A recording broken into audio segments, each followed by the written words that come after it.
ఆంధ్రప్రదేశ్లో షర్మిల గారు, తెలంగాణలో కవిత గారు. కాబట్టి చెల్లుళ్ళందరూ ఇంతేనా? లేకపోతే 10:8 ఆ 8% అలా ఉంటారంటారా? ఎందుకంటానంటే ఈ కల్వకుంట్ల కవిత గారు తెలుసు కదా, ఇప్పటి వరకు జరిగిన నాటకీయ పరిణామాలకి తెరదించేశారు. ఆవిడ ఏంటో తెరదించేయడం అని అంటే కనుక, ఏదైతే ఒక 103 రోజుల పాటు జరిగిన ఈ రాజకీయ పరిణామాలన్నిటికీ ఫుల్ స్టాప్ పెట్టారు అని చెప్పాలి. కానీ కల్వకుంట్ల కవిత గారికి, షర్మిల గారికి ఏంటి పొంతన? నువ్వెందుకు వాళ్ళిద్దరిని కలపాలని చూస్తున్నావు? నువ్వెందుకు వాళ్ళిద్దరి గురించి ఒకటి చేసి మాట్లాడాలనుకున్నావు అని చాలామంది సందేహాలు ఉండొచ్చు. సందేహాలన్నీ నివృత్తించేద్దాం ఖచ్చితంగా. ఫస్ట్ అది లైక్ చేయండి, ఎందుకంటే ఎక్కువ మందికి చేరాల్సిన ఇన్ఫర్మేషన్ కాబట్టి మీ బాధ్యతగా లైక్ చేయండి. అంతే, నాకు కూడా మోటివేషన్ ఉంటుంది. కొత్తగా మన ఛానల్ ఎవరైనా చూస్తే పక్కాగా సబ్స్క్రైబ్ చేయండి. మీ అమూల్యమైన అభిప్రాయాన్ని కామెంట్ రూపంలో తెలియజేయండి, మర్చిపోవద్దు. చెల్లెళ్ళందరూ ఇంతేనా అనే మాట మీద మీ అభిప్రాయాన్ని కామెంట్ రూపంలో తెలియజేయండి. ఎందుకురా ఆ మాట అనాల్సి వచ్చిందంటే, కొంచెం ఎలా అంటే అందరూ అలా ఉండరు చెప్తున్నారుగా, కానీ నేను చూసిన వాటిల్లో రాజకీయంగా అలాగే సామాజిక జనరలైజ్ చేసిన ఆ పదాన్ని జనరలైజ్ చేసి మాట్లాడినా మోస్ట్ ఆఫ్ ద పీపుల్ అంటే 10కి ఒక 7% లేదా 8% అలాగే ఉంటారేమో చాలామంది. వీటి విషయాలకు వచ్చేసరికి ఇప్పుడు ఏం జరిగింది అని అంటే కనుక, తెలంగాణలో ఒక రకమైనటువంటి రాజకీయం నడుస్తుంది, చెల్లెల రాజకీయం ఒకటి నడుస్తుంది. ఎందుకంటారంటే కనుక, నాన్న నువ్వు జాగ్రత్త, అన్న నువ్వు జాగ్రత్త అని కొన్ని వ్యాఖ్యలు అయితే చేశారు కల్వకుంట్ల కవిత గారు. ఎందుకు అని అంటే కనుక, నాన్న నీ చుట్టూ దెయ్యాలు ఉన్నాయి, మన పార్టీలో నీ చుట్టూ కొన్ని దెయ్యాలు ఉన్నాయి, ఇలా కొన్ని సంచలనమైనటువంటి వ్యాఖ్యలు చేశారు కల్వకుంట్ల కవిత గారు. కాబట్టి కవిత గారు అంటే చెప్పవసరంలా, ఎందుకంటే జాగృతి నుంచి ఎంత దాకా ఎదిగారు అనేది, తర్వాత కేసులు రావడం, తను అరెస్ట్ చేయడం చాలా జరిగినాయి ఇవన్నీ కూడా.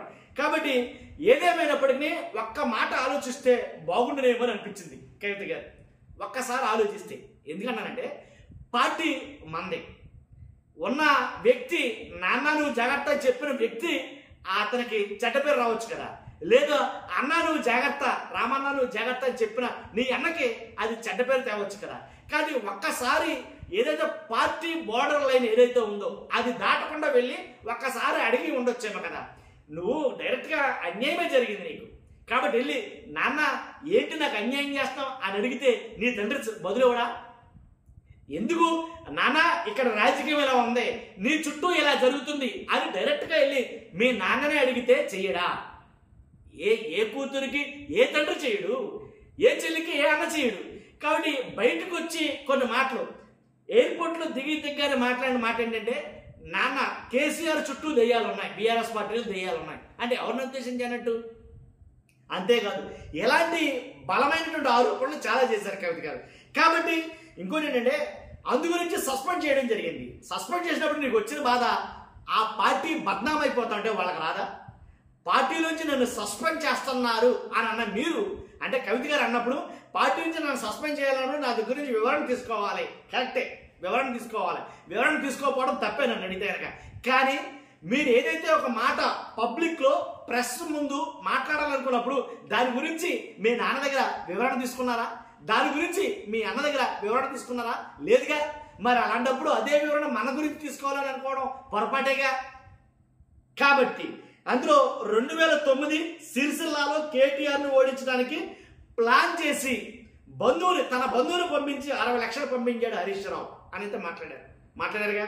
కాబట్టి జగ్గారెడ్డి, ఈటల రాజేందర్, చెరుకు శ్రీనివాసరెడ్డి, రఘునందన్ రావు, మైనంపల్లి, విజయశాంతి, విజయరామారావు, అలాగే ఈటల రాజేందర్ వీళ్ళందరూ వెళ్ళిపోవడానికి గల కారణం హరీషే అని చెప్పన్నారు.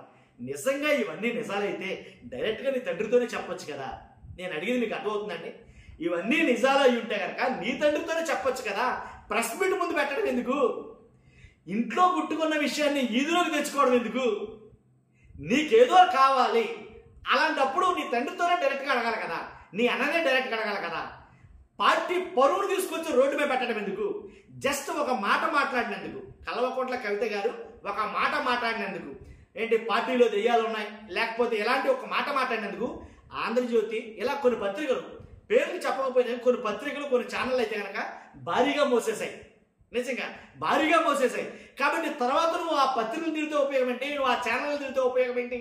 నువ్వు మాట్లాడాల్సిన మాటలు, ఇంట్లో మాట్లాడాల్సిన మాటలు ఇదిలో మాట్లాడేవయ్యే. పార్టీ అధ్యక్షుడితో మాట్లాడాల్సిన మాటలు ప్రెస్ మీట్లో మాట్లాడేవాయే. కాబట్టి ఎలాగిది ఎలా సమయం చేస్తారు దీన్ని చేయలేం కదా. కాబట్టి వీళ్ళందరూ వెళ్ళిపోయారు అన్నాం. కాబట్టి ఇంకో మాట అన్నది ఆవిడ, అన్నా నువ్వు నాతో మాట్లాడి 103 రోజులు అయింది అన్నా అన్నాడు. ఎవరు?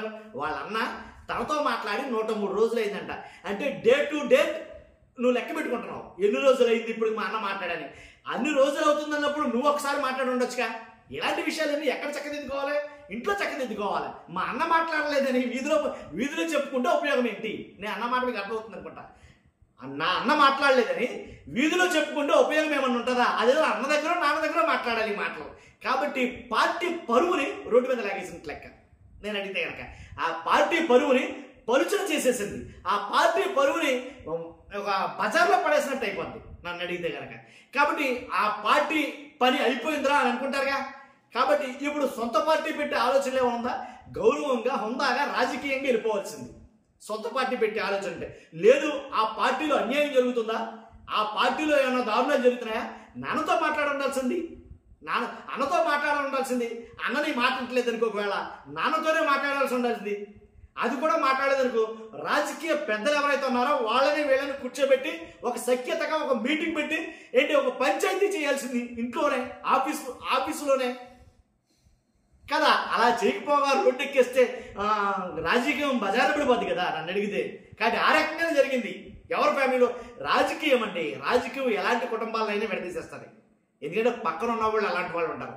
కాబట్టి మంచిదో చెడేదో ఆలోచించుకునే పరిస్థితి కూడా రానవరు. రాజకీయంగా ఎన్ని కుటుంబాలు పాడైపోయినాయి చెప్పమంటారా?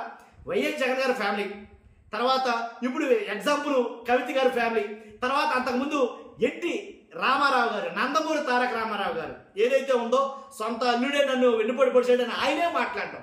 ఇలాగా ఒక పార్టీ కాదు, 2 పార్టీలు కాదు, యావరేజ్గా చూసుకుంటే దేశం మొత్తం మీద చాలా రాజకీయ పార్టీల్లో కుటుంబాలని విడదీసేసిన రాజకీయాలు చాలా ఉన్నాయి. ఇలా లెక్క పెట్టుకుంటూ పోతే కొన్ని పదుల సంఖ్యలో చెప్పచ్చు నిజంగా. కాబట్టి అన్ని ఉన్నాయి. అలాంటప్పుడు ఇన్ని తెలిసిన నీకు అంటే అన్నం జాగ్రత్తగా ఉండాలని చెప్పండి నువ్వు, నాన్న జాగ్రత్తగా ఉండాలని చెప్పి నువ్వు, ఎవరెవరో చెడ్డ వస్తుందని చెప్పి నువ్వు, అదే మాట వాళ్ళ దగ్గర ఎందుకు చెప్పలా నేను అనేది. కాబట్టి అలా చేయలా ఇక్కడ కూడా. ఎందుకని నేను వాళ్ళిద్దరు ఫోటోలు పెట్టాల్సి వస్తుందంటే ఎవరో షర్మిల గారు కూడా ఏం చేస్తారు అంటే కనుక ఎప్పుడో ఆస్తి పంపకాలు జరిగిపోయాయి. సింపుల్గా ఒక మాట మనలో మనం మాట్లాడాల్సి వస్తే ఆస్తి పంపకాలు జరిగి ఎప్పుడో అయ్యింది. ఎప్పుడైన తర్వాత తన సంపద వృద్ధి చెందుతూ వచ్చింది. కానీ ఇప్పుడు నువ్వు సంపాదించుకున్న దాని మీద నాకు వాటా అయ్యంటే ఎంతవరకు వాస్తవం? తండ్రి సంపాదించిన ఆస్తులు ఏంటి దాన్ని భాగాలేసి సరిసమానంగా తీసుకున్నప్పుడు తర్వాత నువ్వు సంపాదించిన దాంట్లో నాకు వాటా అయ్యి అని అడిగితే అది ఎంతవరకు సమంజసం? ఎక్కడన్నా పాసిబిలిటీ ఉందా దీంట్లో? కాదు. లేదు అని అనుకుంటే లోపలే సమస్యను పరిష్కరించుకోవాలి, రోడ్డు మీదకి రాకూడదు. వస్తే ఆటోమేటిక్ ఏమైంది? నిజంగా చాలా సీరియస్గా తీసుకున్నారు షర్మిల గారు. తీసుకుని తెలంగాణలో పార్టీ పెట్టారు. పార్టీ పెట్టిన అదే పార్టీ ఉందా ఏమన్నా నమ్మకం ఊడే వదలపోయింది. అది తెలంగాణ నుంచి ఆంధ్రప్రదేశ్కి వచ్చారు. ఆంధ్రప్రదేశ్కి వస్తే ఆంధ్రప్రదేశ్లో మీకు ఏమైనా అగ్రతాంబూలం ఇచ్చారా? ఇవ్వలా. ఎవరైతే జగన్మోహన్ రెడ్డి గారు ఉన్నారో ఆయనకి యాంటీగా మిమ్మల్ని పాములాగా వాడుకోవాలని, జగన్మోహన్ రెడ్డికి యాంటీగా పాములాగా వాడుకోవాలని అన్ని పార్టీలు మిమ్మల్ని తీవ్రంగా మనం రాజకీయంగా వాడేశాయి నన్ను అడిగితే కనుక.